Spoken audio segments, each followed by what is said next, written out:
Hello दोस्तों, एक बार फिर से स्वागत है आपका हमारे इस चैनल रेड मीडिया में। दोस्तों, जैसा कि आपको पता है कि एक न्यूज़ चैनल है और यहाँ पर आपको सच तक की न्यूज़ मिलती है और मिलती रहेगी। तो चलिए शुरुआत करते हैं। अगर आप इस चैनल पर नए हैं तो चैनल को सब्सक्राइब जरूर कर लें और सब्सक्राइब के साथ साथ बेल आइकन को जरूर प्रेस कर दें ताकि नोटिफिकेशन आपको मिलती रहे और घर बैठे आप न्यूज़ अपडेट जानते रहे। तो चलिए मेरे इस वीडियो के माध्यम से आपको आज की ताज़ा खबर दिखाने जाते हैं। तो वीडियो आपकी स्क्रीन पर आ रही है। चलिए। पूर्वी चंपारण की वो मिट्टी आज बहुत खुश होगी जहां बलीराम पांडे नाम के एक इंसान के घर पर एक लड़के ने जन्म लिया। वो शुभ दिन था गुरुवार 5 दिसंबर 1974 का। बलीराम पांडे जी के घर पे जन्म लिया इस इंसान ने अपने सपने में भी नहीं सोचा होगा कि एक दिन वो देश का बड़ा आदर्श बन जाएगा। इस देश में जब भी ईमानदार पत्रकारिता के लिए उदाहरण दिया जाएगा तो केवल इस इंसान का नाम काफ़ी होगा।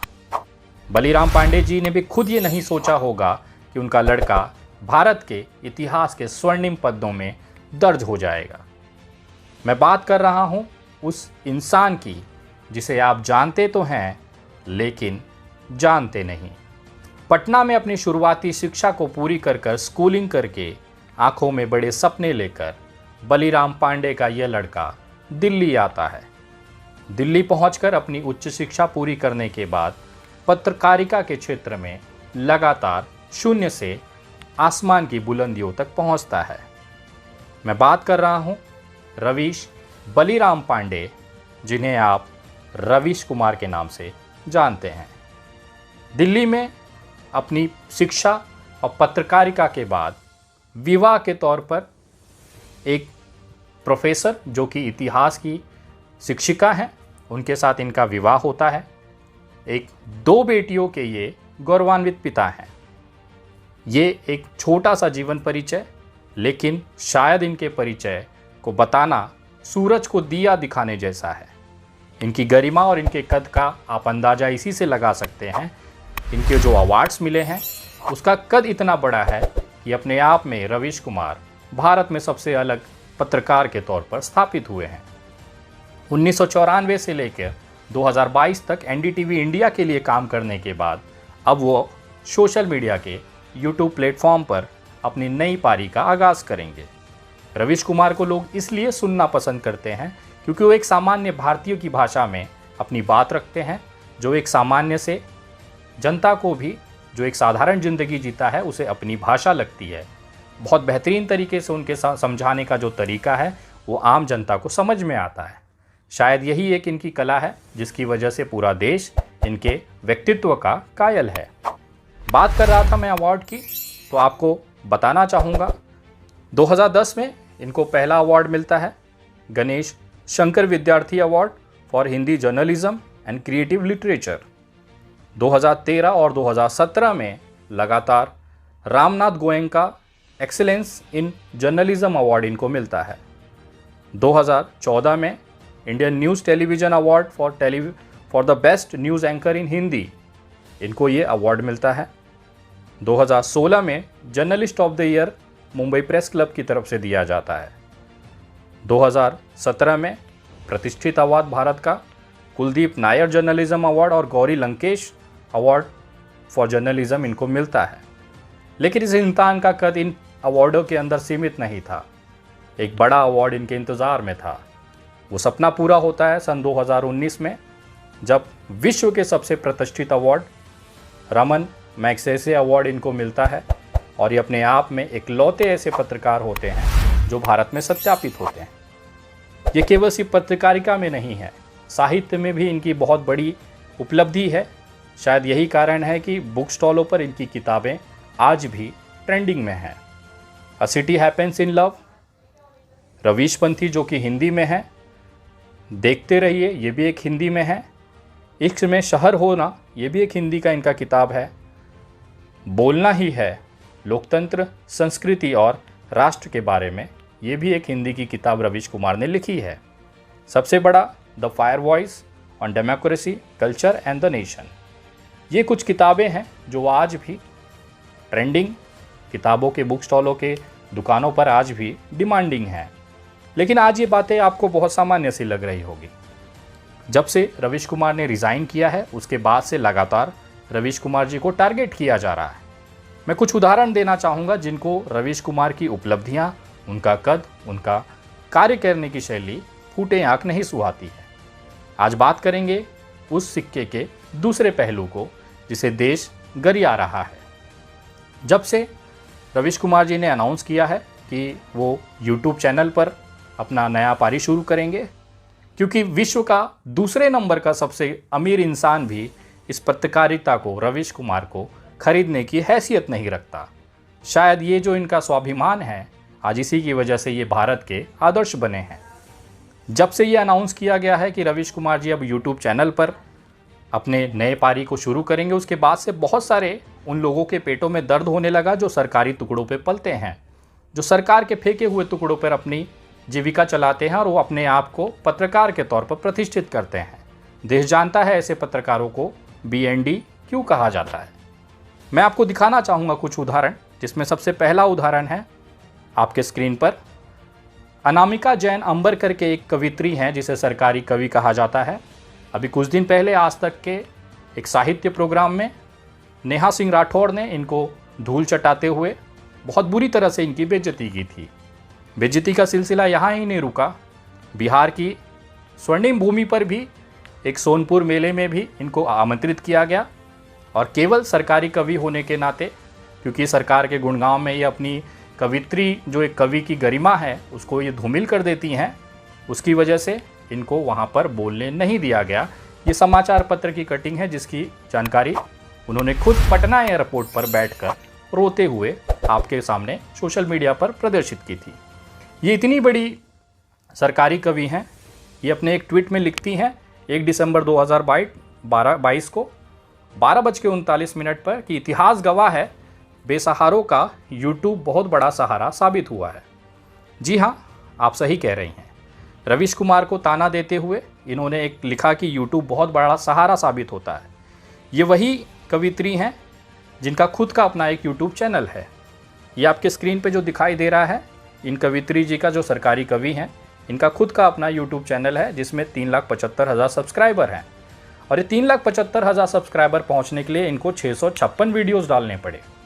इतनी मेहनत के बाद ये 3,75,000 पड़ी, जो कहती हैं कि जो यूट्यूब है बहुत बड़ा सहारा है बेसहारों का।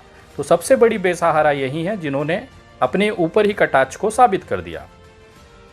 दूसरा एक नाम जो अपने आप को कवि कहता है लेकिन इंग्लिश की कविताओं को चोरी करके उसे हिंदी में कन्वर्ट करके कॉपी पेस्ट करते हुए अपने नाम पर लोगों को चिपकाता है, वो नाम है मनोज मुंतशिर शुक्ला जी। ये वो इंसान है जो अपने ट्वीट में कहते हैं 30 नवंबर 2022 को रात को 10:59 पर कि चैनल छूटा है, चाल चैनल नहीं।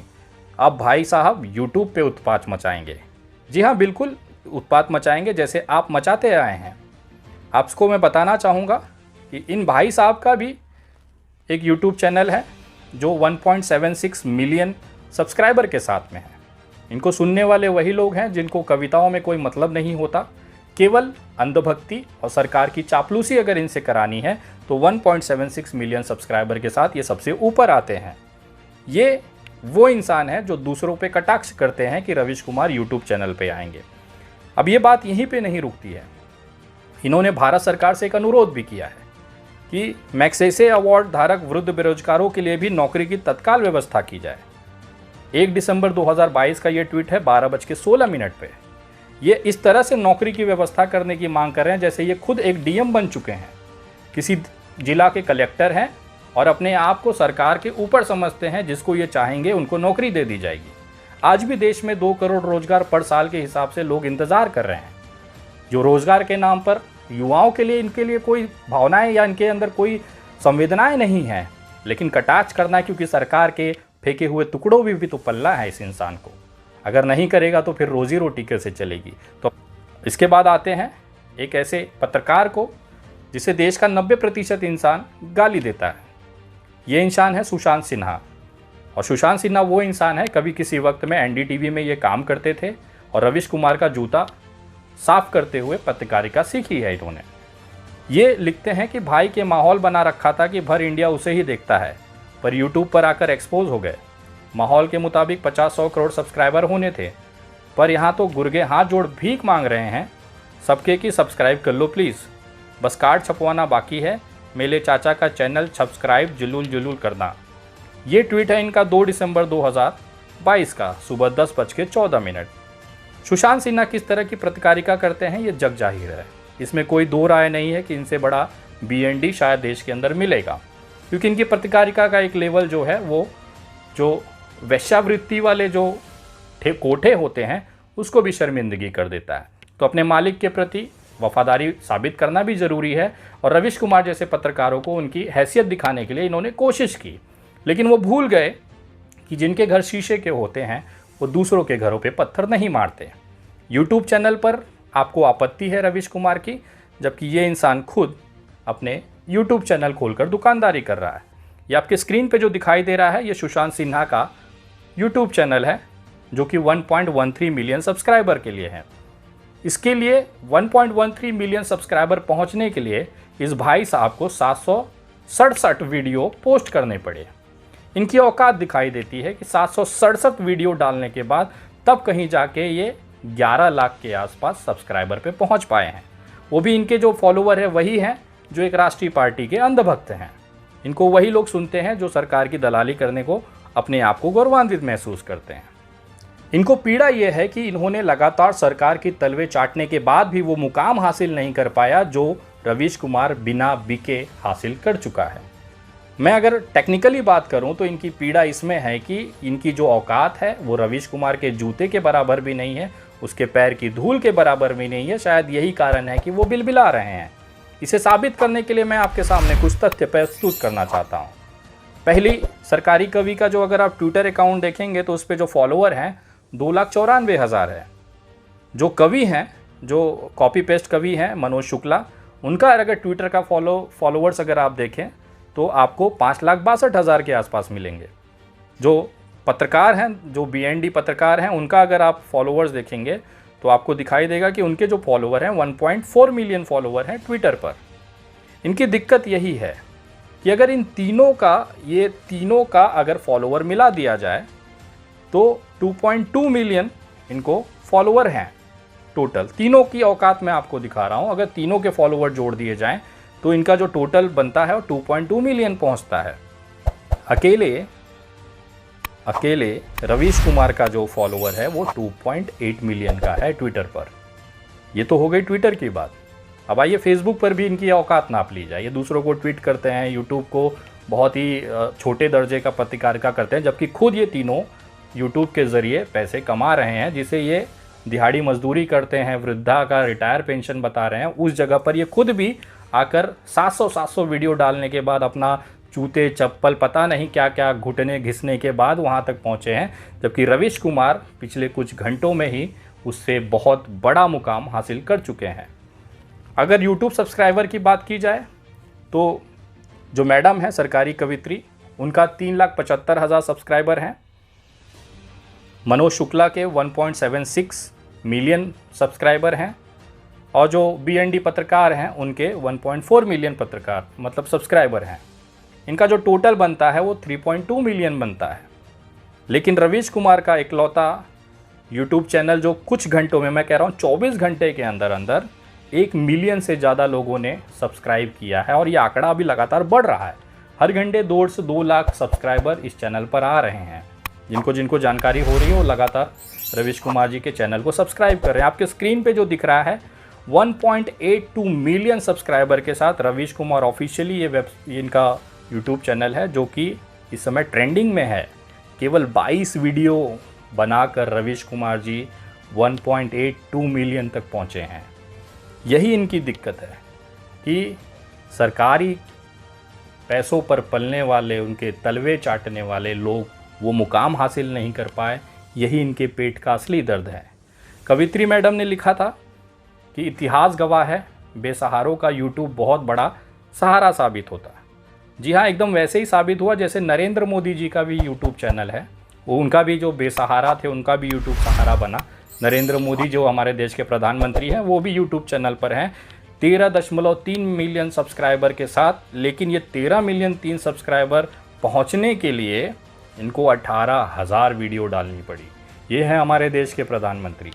एक बंदा 70 वीडियो डालकर 1.8 मिलियन सब्सक्राइबर ले लेता है और दूसरा बंदा 18,000 वीडियो डालने के बाद 13 मिलियन फॉलोवर पहुंचता है, जो कि इस देश का प्रधानमंत्री है, जिन्हें आप नरेंद्र मोदी के नाम से जानते हैं।